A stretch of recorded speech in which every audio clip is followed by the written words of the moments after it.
سورہ بقرہ آیت نمبر 75۔ آپ حضرات کے پاس پیج نمبر ہے 21۔ اعوذ باللہ من الشیطان الرجیم، بسم اللہ الرحمن الرحیم۔ افتطمعون ان يؤمنوا لكم وقد كان فريق منهم يسمعون كلام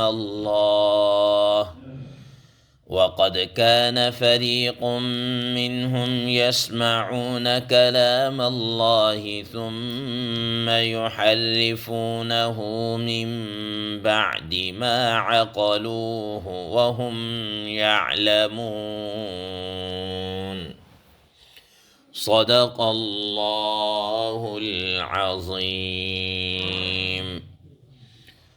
اللهم صل على محمد النبي الأمي وعلى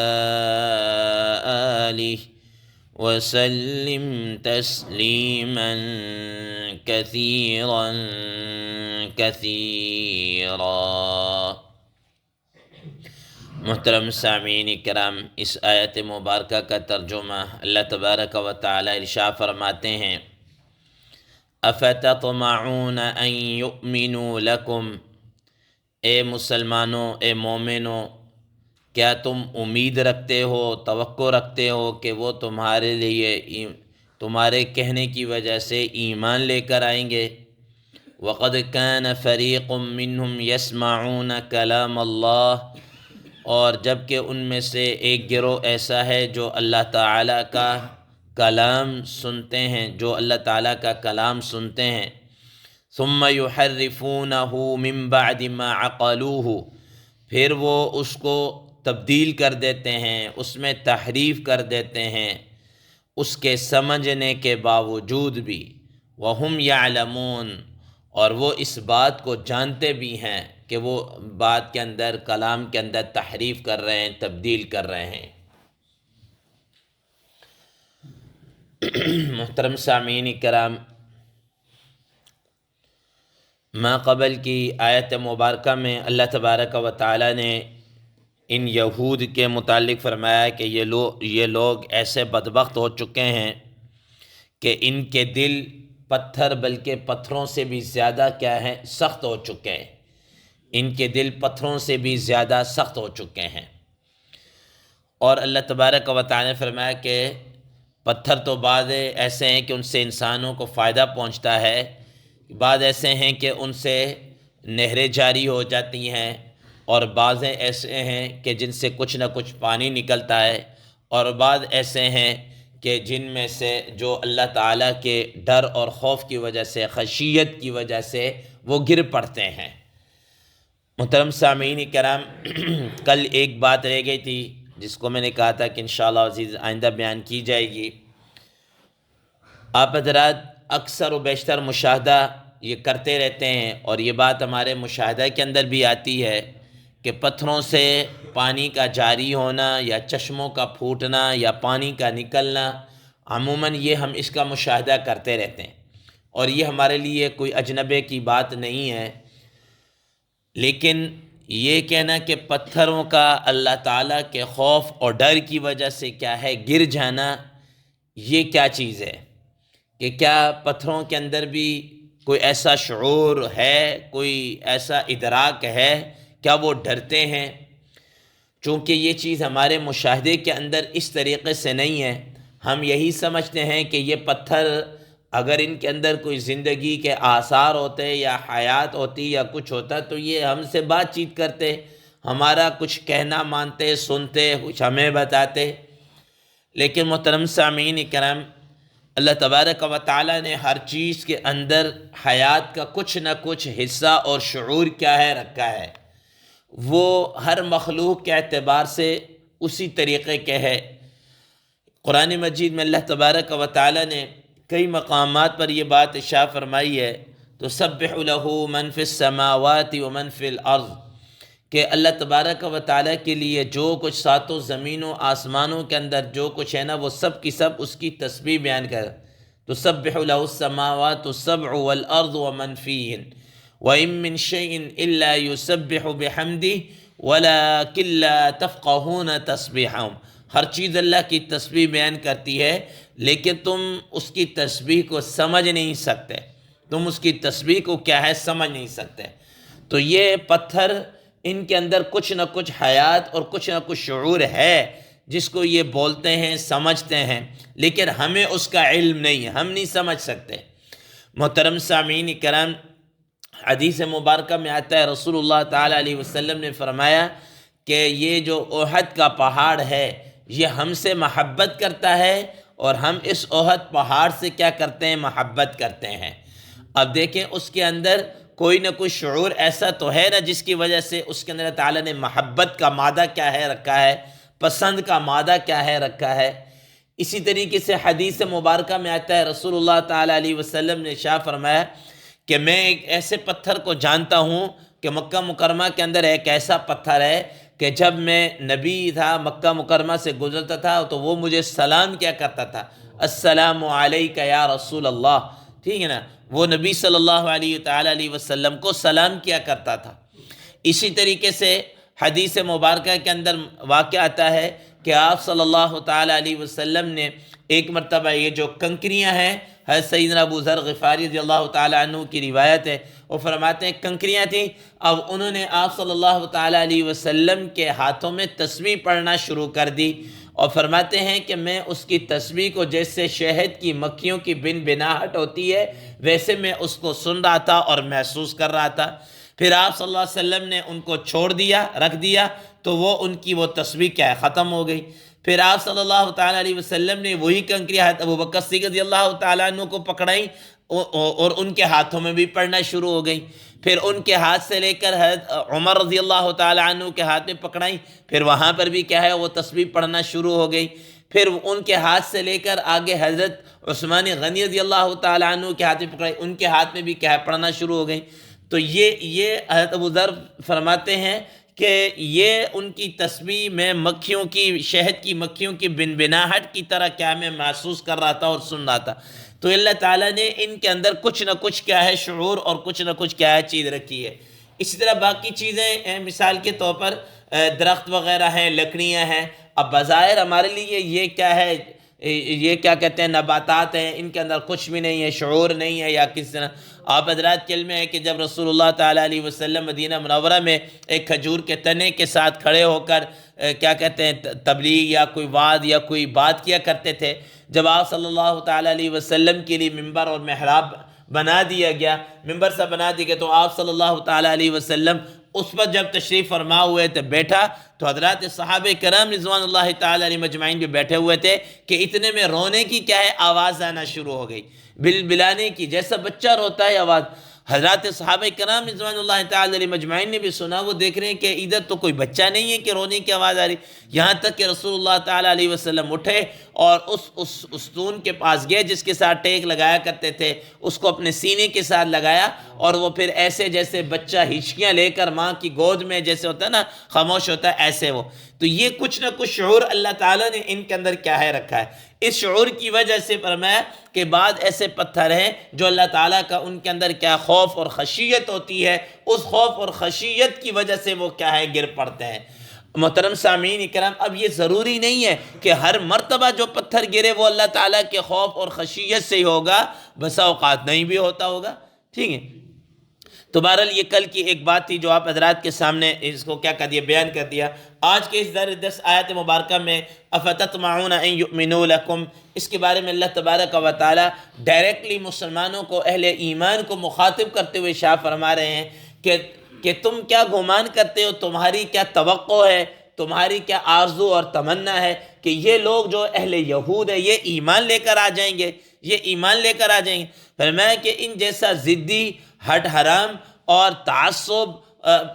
کسی کے اندر شاید ہی پایا جاتا ہو. یہ ایسے ضدی ہیں، یہ دیکھ کر مان کر بھی ایمان کیا ہے نہیں لائیں گے، یہ کبھی بھی ایمان نہیں. یہ کیسے ایمان لا سکتے ہیں؟ فرمایا کہ وَقَدْ كَانَ فَرِيقٌ مِّنْهُمْ يَسْمَعُونَ كَلَامَ اللَّهِ، کہ ان میں سے ایک گروہ ایسا ہے جو اللہ تبارک و تعالیٰ کا کلام سنتا ہے، بات سنتا ہے، گفتگو سنتا ہے، پھر اس کے باوجود کیا ہے ثم یحرفونہ من بعد ما عقلوہ، کہ یہ جناب اللہ اس کی بات کو سمجھنے سننے کے باوجود اس کے اندر کیا کر دیتے ہیں، یہ تبدیلی کر دیتے ہیں، یہ تبدیلی کر اس اللہ کے کلام کو ہی کیا کر دیتے ہیں، تبدیل کر دیتے ہیں، تحریف کر دیتے ہیں۔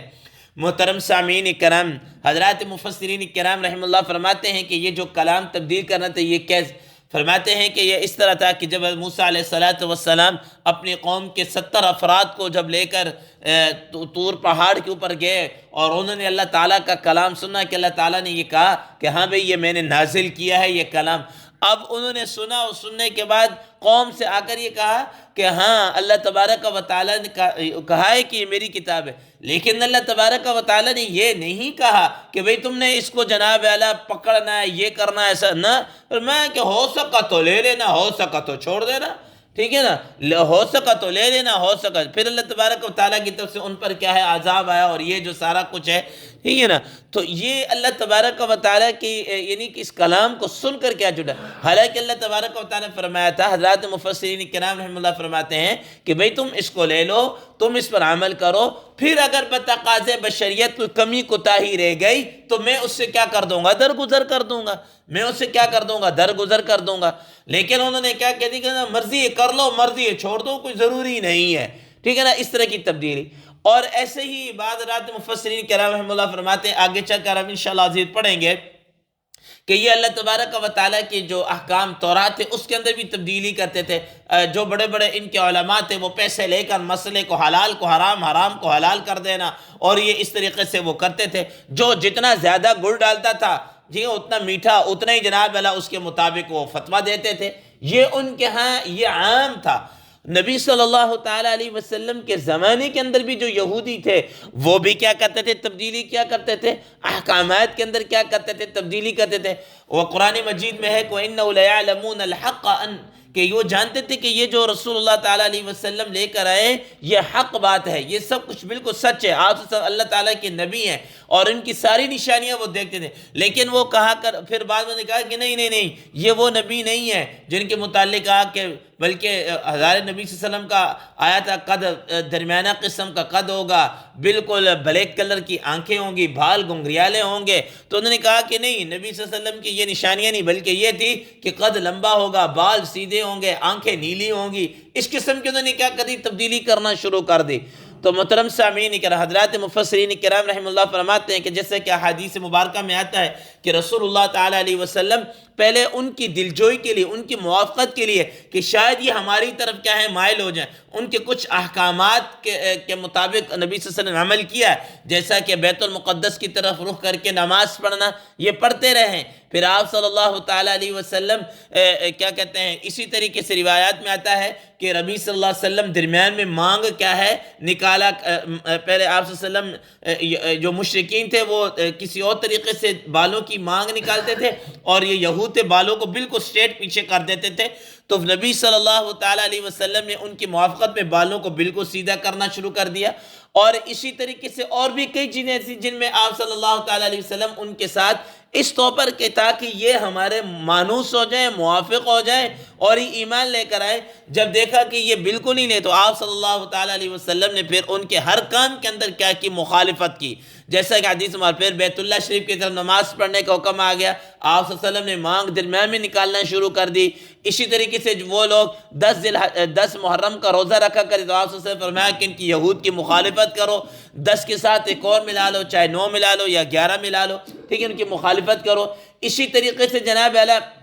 یہود تہمت نہیں پہنتے تھے، ٹھیک ہے نا، تو آپ صلی اللہ تعالیٰ علیہ وسلم نے فرمایا کہ تہمت کیا ہے، باندھا کرو، ٹھیک ہے نا، یہ ان کے پھر کیا ہے مخالفت کے اندر، ٹھیک ہے۔ آپ صلی اللہ تعالیٰ علیہ وسلم نے شاہ فرمایا تھا کہ یہود کے 10 بڑے عالم ہیں، اگر ان میں سے یہ 10 کے 10 عالم ایمان لے کر آ جائیں نا تو یہ سارے کے سارے ماتحت افراد ان کے جتنے بھی ہیں وہ سارے کے سارے کیا ہے ایمان لے کر آ جائیں گے، لیکن کیا ہے وہ مان کر نہیں رہے۔ تو بہر اللہ تبارک و تعالیٰ اسی چیز کو ارشاد فرما رہے ہیں افتطمعون ان یؤمنوا لکم، تمہارا کیا گمان ہے، تم امید رکھتے ہو، طمع رکھتے ہو، لالچ رکھتے ہو اس بات کی کہ وہ کیا ایمان لے کر آ جائیں گے تمہاری بات؟ وقد کان فریق منهم یسمعون کلام اللہ، وہ ان میں سے گروہ تو ایسا جو اللہ کا کلام سنتا ہے، ثم یحرفونه من بعد ما عقلوا، سمجھنے کے باوجود، جاننے کے باوجود، اس سب چیز کے باوجود پھر کیا کرتے ہیں، اس میں اللہ تعالیٰ کے کلام کے اندر کیا کر دیتے ہیں، تبدیلی کر دیتے ہیں۔ تو قوم یعلمون، اور وہ اس بات کو جانتے بھی کہ ہم اس بات کو کیا کر رہے ہیں، تبدیل کر رہے ہیں۔ محترم سامعین کرام، یہ ایسا ہی ہے جیسا کہ آج کل ہمارے ہاں بھی بعض لوگ ایسے ہیں کہ اللہ تعالیٰ کے کلام کو سننے کے بعد اب اس کی مراد کچھ نہ کچھ لے لینا اور اس کے معنی اور مفہوم کو بالکل تبدیل کر دینا۔ جو 1400 سال کے امت مسلمہ کے جو مفسرین گزرے انہوں نے اس کا کوئی معنی نہیں لیا۔ مثال کے طور پر جیسے حج کا معنی ہے، اب حج آپ سب کو پتہ ہے کہ ایک اللہ تعالیٰ کی عظیم الشان کیا ہے، عبادت ہے، ٹھیک ہے کہ نہیں؟ لیکن انہوں نے کہا کہ حج سے مراد یہ نہیں ہے کہ وہاں پر جا کر طواف اور یہ اور وہ اور اس طریقے سے، انہوں نے کہا حج سے مراد یہ ہے کہ انٹرنیشنل کانفرنس۔ اس کا مطلب کیا ہے؟ انٹرنیشنل کانفرنس ہے، ٹھیک ہے نہیں؟ اور اسی طریقے سے بعض لوگوں نے جناب اللہ جس کا معنی تبدیل کیا کہ یہ جناب اللہ جو قرآن مجید میں جنت اور جہنم کا یہ جو فرمایا کہ اس کا وہ کنسیپٹ نہیں ہے جو تو جنت ہو، بلکہ جنت سے مراد یہ ہے کہ انسان کو جو خوشی مل جاتی ہے، یا بہت ہو گیا جیسے ہمارے ہاں پارک ہے یہ جنت ہے، کسی کو غم مل گیا، کوئی دکھ آ گئے تو یہ جہنم میں اس کی لیے ختم ہو گئی، ٹھیک ہے نا؟ فرشتوں کا انکار، یہ ساری چیزیں جناب جس سے انہوں نے معنی کے اندر تبدیلی کی، اسی طریقے سے یاد رکھنا کچھ اللہ تبارک و تعالیٰ کے اصول ایسے ہیں جو اٹل ہیں، وہ اٹل ہیں، اگر ان کے خلاف کوئی کرے گا، سابقہ قوموں نے اگر کیا تو ان پر بھی اللہ تعالیٰ کی کیا ہے، عذاب کسی نہ کسی شکل میں ہے۔ ہم اگر کریں گے اور کیا بھی اور دیکھ بھی رہے تو ویسے ہمارے اوپر بھی وہ ذلت خواری آئی۔ آپ حضرات نے دیکھا کہ انہوں نے اللہ تعالیٰ کی دیدہ دلیری کے ساتھ احکامات کا انکار کیا۔ اللہ تعالیٰ نے فرمایا کہ وَضُرِبَتْ عَلَيْهِمُ الذِّلَّةُ وَالْمَسْكَنَةُ وَبَاءُوا بِغَضَبٍ مِّنَ اللَّهِ، ان پر اللہ تعالیٰ کی طرف سے کیا کہتے ہیں، یہ ذلت اور رسوائی اور خواری کو مسلط کر دیا۔ اور پھر فرمایا جیسے پیچھے کل کے 10 میں پڑھا ثُمَّ قَسَتْ قُلُوبُكُم مِّن بَعْدِ ذَلِكَ فَهِيَ كَالْحِجَارَةِ، کہ ان نافرمانی کو ان کے دل بڑے سخت ہو گئے۔ فرمایا کہ یہ کام اگر وہ کر کے ہو سکتے ہیں تو اے امت محمدیہ صلی اللہ تعالیٰ علیہ وسلم، تم بھی یاد رکھنا اگر تم بھی ایسے کرو گے تمہارے ساتھ بھی ایسا ہی ہوگا۔ محترم سامعین کرام، ہم بھی دیکھ رہے ہیں، ہم نے ایسا ہی کیا، نافرمانی کی، احکامات کو نہیں مانا، وہ جو عہد و پیمان تھے اس سے کیا کہتے ہیں ہم نے انحراف کیا، تو ہماری حالت بھی یہ ہے کہ ہمارے اوپر آج ذلت اور رسوائی اور یہ خواری ہمارے اوپر کیا ہے، مسلط ہے۔ ہمارے دل بھی ان کی طرح کیا پتھروں سے بھی زیادہ کیا ہے، سخت ہو چکے ہیں، ٹھیک ہے نا؟ ہمارے بلا سے ہمارا پڑوسی، ہمارا بھائی مرتا ہے، مرے، ہم ٹھیک ہونے چاہیے، ہمارا یہ ہونا چاہیے، یہ ہمارے دل کیا پتھروں سے بھی زیادہ کیا ہے، سخت ہے۔ آپ دیکھ لیجئے کہ امت مسلمہ، آپ دیکھیے غزہ، فلسطین اور یہ ان کے اندر کیا چیز ہو رہی ہے، لیکن پوری امت مسلمہ کیا جناب اللہ ان کے دل پتھروں سے بھی کیا ہے، زیادہ سخت ہوئے پڑے ہیں۔ تو یاد رکھیے گا اگر ہم اس روش پر چلیں گے تو اس کا نتیجہ جو ہے وہ ویسے کا ویسے کیا ہے، برآمد ہوگا۔ اللہ تبارک و تعالیٰ سے دعا ہے اللہ تبارک و تعالیٰ ہمیں اس پر عمل کرنے کی کیا توفیق عطا فرمائے۔ وآخر دعوانا ان الحمد للہ رب العالمین۔